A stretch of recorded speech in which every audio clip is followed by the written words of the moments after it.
What up? It's Fisher. Today we're going to talk about this fast game called Metal Gear Solid 5. The Phantom Pain. Okay, so this game dropped after the Ground Zeroes, Metal Gear Solid 5 Ground Zeroes, which was definitely a cash grab by Konami. They dropped basically a demo for $30. It was a little ridiculous. I picked it up on Redbox though, and I played that, and that's what convinced me to get this game. I have played the Metal Gear Solid HD remake on the 360, and I absolutely fucking hated it. That shit was garbage. It controlled like garbage. Couldn't get into it. Maybe it was good back then, but now not so much. I mean, it's very difficult to play. Maybe if you had played the games, you would be used to it, but coming in cold definitely did not do it justice. So, I played Ground Zeroes, I rented it, and the controls were good, so I decided to go ahead and pick it up. So, got this game day one. Day one take. So, got it day one and started playing it, and within probably the first 10 minutes I had already made up my mind that this game was a keeper and I was going to play the shit out of it. So right now on the screen I'm playing multiplayer. The multiplayer is it's fun, but it's not really the main focus of the game to me. To me, the main focus of the game was single player. The single player was absolutely one of the I want to say, well, I can say this for certain. It is definitely the greatest third-person shooter I've ever played. Third-person open-world shooter. I wanted to say it's the best single-player game I've played, but Skyrim is up there too. And maybe Fallout 3. But the single player is where this game really came alive, and I just wasn't really expecting the straight hellfire flames. It just kind of hit, like, you know when you open up the oven and like it was really hot and you're cooking like some turkey or something, and then you open up the oven and the heat just hits you in the face and you weren't ready, and it's like really hot but you're really hungry, so you just kind of tough it out and like just eat the turkey, like get it out there. Well, that's kind of like what this game was. Like I just opened the oven to just grab a regular ass turkey, right? Just regular ass baked chicken, all right? Some healthy ass chicken, all right? So I opened it up, and all of a sudden, these flames hit me in the face, and I wasn't ready, and it just smelled so good. It smelled so good that I didn't even reach for the gloves to take it out. I took that shit out with my bare hands. Got a little burnt because I've been playing. Well, because it's a little hot. So that's kind of a metaphor for me playing so much, because. Yeah, yeah. Okay, so back at it. Okay, single player. So one take, bitch. So listen, this single player was great. You start off in Afghanistan. Afghanistan. Yes, you start off in Afghanistan, and then you eventually go to Africa. So in Afghanistan, you drop off by helicopter, and you go around and you fuck people up. The missions. What's so great about the missions is that you decide whatever you want to do. Like, it's just, you know how some games they just say, oh, you can decide whatever you want to do. You can do it this way, that way, whichever way. But the thing is that, like, let's do Assassin's Creed Unity, for example. So in Unity, they were like, you can approach a mission whichever way you want.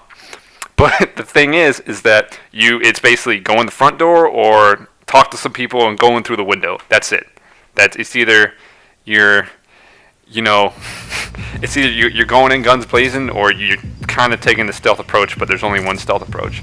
In this game, what I like is that you can do whatever the fuck you want. You could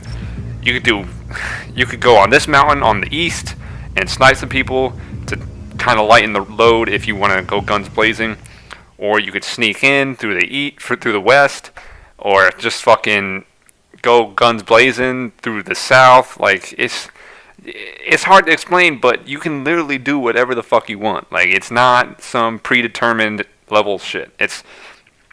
It's kind of like the real world. It's like, look, you got a mission, right? Get that document. Get that document that's in there. And you got to figure out how to do it. It doesn't hold your hand. It doesn't say. It tells you where it is, but you got to figure out how you do it.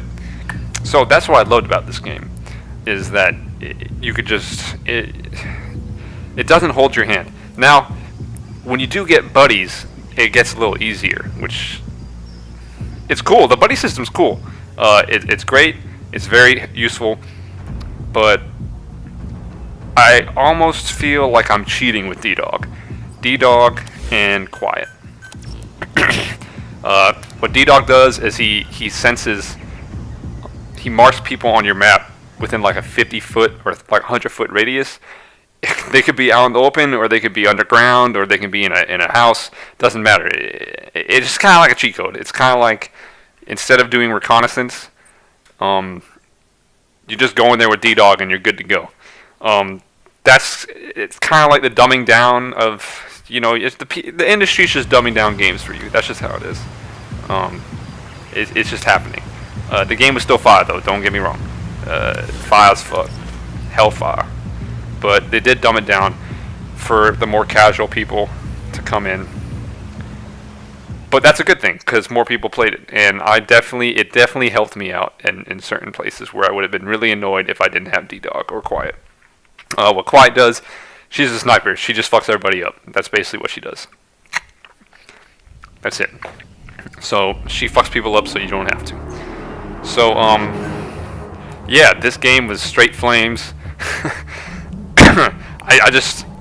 I don't know what to tell you. It's just, I would try to sit here and describe it, but that would take forever. And really, just look at any reviews or scores. This game is great. It's just 10 out of 10, a straight masterpiece. There's 2 chapters to this game. One is the chapter that Hideo Kojima worked on. The second is probably around the time when Hideo Kojima got fired. So there is a little bit of story, but most of it is just replaying missions on a harder difficulty or without the buddy, which was actually pretty fun. Some people don't like it though, because,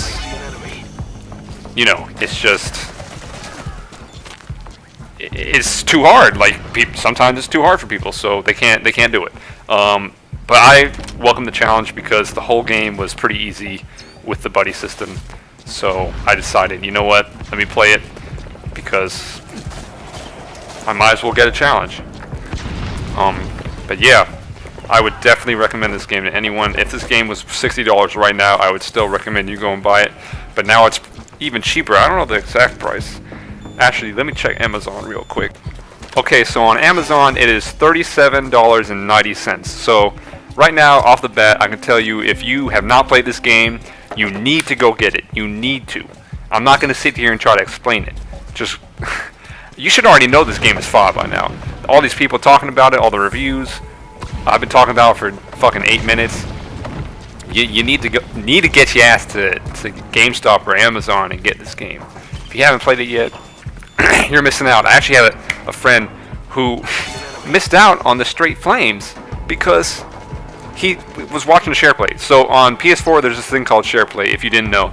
It's basically you're sharing a screen with somebody else in real time. It's like Twitch, but without the 30-second lag. And the person can also play as you. So my friend was watching this guy's SharePlay, and he was actually like, he's not really a stealth guy. I mean, he kind of just like a guns blazing guy, and he feels a little intimidated by this game because he feels like you have to do stealth. But then, my friend ran up on a tank, and he saw the tank. My friend saw the tank, and he was like, "I'm not getting this game. How are you gonna deal with a tank?" And me and my friends are sitting there like, "Really? That's why you don't like the game? Because there's a tank in it that you can Fulton and take it and use it. You can commandeer it." So he never got the game. He missed out on Straight Flames. So please don't miss out on these flames. They're so hot. I'm sweating. Oh my god. This game is great. I don't play it much anymore because, like I'm saying, like, I don't really feel multiplayer. It's okay, but I mean, as you can see, I was feeling this match. The gameplay you're seeing right now, I was actually having some good fun, but that's because they added these new maps that were smaller, and I like to sneak around like I do in single player. But you couldn't do that on the big maps. So this new small map is actually really good. But yeah, my friend, he missed out. Please don't miss out. Just you got to get it. Like, if you haven't played it already, you need to get it. There's no excuses. It's $40. Save up for a month if you really that po.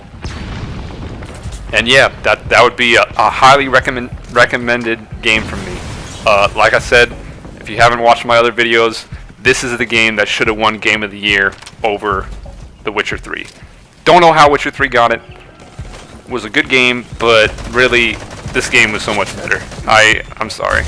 And it might be a shooter, and you might be tired of shooters, but I'm sorry. This game was a lot better. Alright, so I will see you all in the next video. Rate, comment, subscribe, and tell me what you thought about the video in the comment section below. You know, did you like it? Do you agree with me? Do you think I'm a fucking idiot? Is this game trash? Am I just seeing something that is The Witcher the greatest game ever, and I'm just being an idiot? Like, just let me know. Like, just let me know.